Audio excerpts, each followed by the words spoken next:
Welcome to this video. In this tutorial of the WP6 of the SEAwise project, I'm gonna show you a small tool that we developed within the project. It is a multi-criteria decision analysis tool that we used to compare the effectiveness of different fisheries management strategies in the context of the EBFM. I will start by providing a general introduction on the MCDA, then we will look briefly into the MCDA, the SEAwise MCDA example, and then we'll have a fast look into the R script and how to set up your own MCDA analysis. In decision-making processes, we often have to choose between multiple options or scenarios, and each of them carries a different level of satisfaction with respect to the indicators and objective that we want to consider. In decision-making, stakeholders have different viewpoints and interests, and this generates conflict and trade-offs that needs to be solved. In this context, the MCDA provides a methodological framework to address this complexity.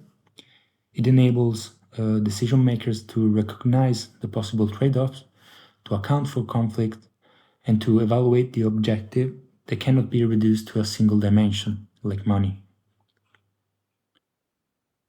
In fisheries management, this is particularly important as we deal with multiple components.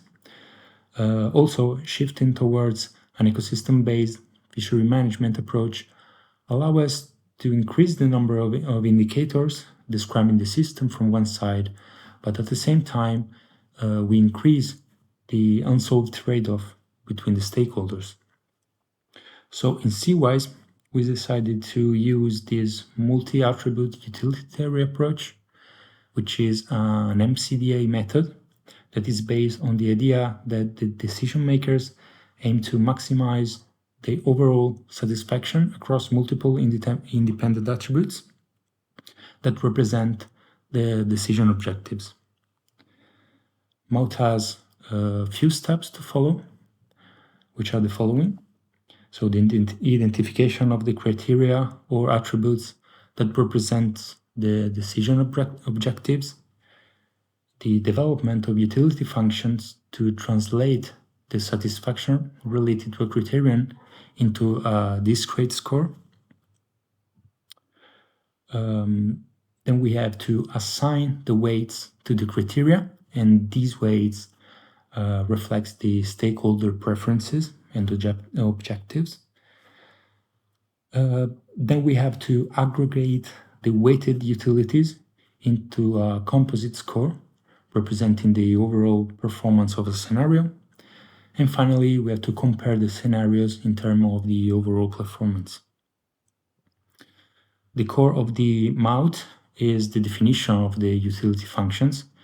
The shapes and the reference points that we use can be decided in participatory processes with the stakeholders, and this facilitates the clear comparison among management scenarios. It promotes the stakeholder engagement and supports the transparent and evidence-based policymaking.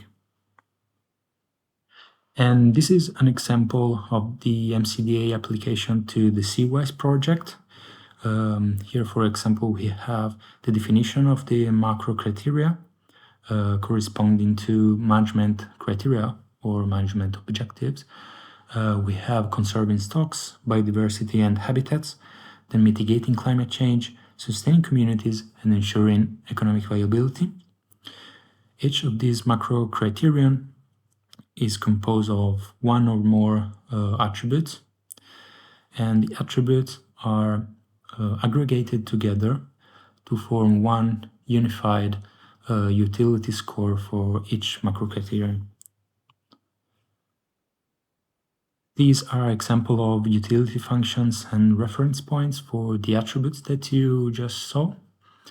And on the top, you have fishing mortality and spawning stock biomass attributes. For these attributes, we were able to actually include reference points that came from the stock assessment. and to define the shape of our function based on those. While, for example, on the bottom, you have different shapes of utility function. You have the employment, for which we don't have the thresholds. So in these cases, we use the current level of employment, for example, as an intermediate level of a utility. Finally, we define the scenario. We have different scenarios based on time periods, covering the years between the 2025 to 2060. Then we have multiple scenarios based on representative concentration pathways from the IPCC. And then we have case study specific fisheries management strategies that reflects the alternative regulatory approaches that can be applied in the different case studies. In this section of the tutorial, there are instructions on how to prepare the data and how to set up the code to run your own MCDA analysis, which is a mouth analysis. The input data needs to be in a quite rigid format that you can see here. Then after setting up the input data, you can select your scenarios and criteria that you want to evaluate and initialize the MCDA object. Once you've done that, you can just load the data and calculate the utility across all the criteria.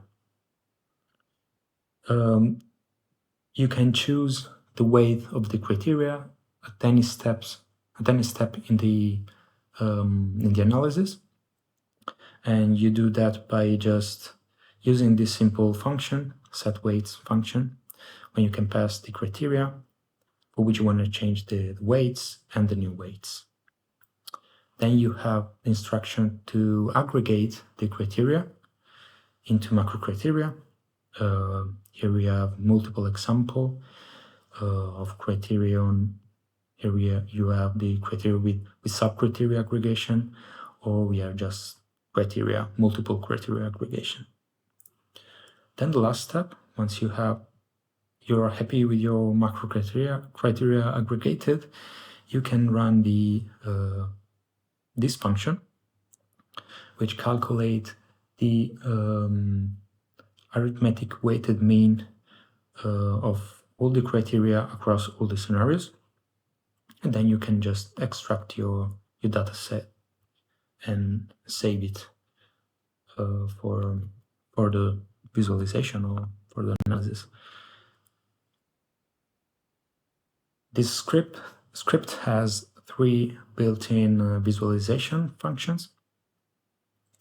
You have the stacked bar chart, and you have the matrix visualization, and then you have the parallel plot.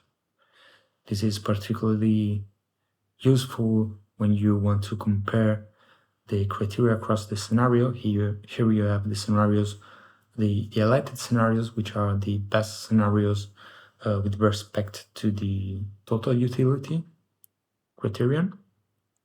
And you can see the trade-offs between the criteria that we have included into the analysis. The final part of the tutorial is about the option file. You can find the instruction to set up your own option file with the utility functions and weights and the reference point that you want.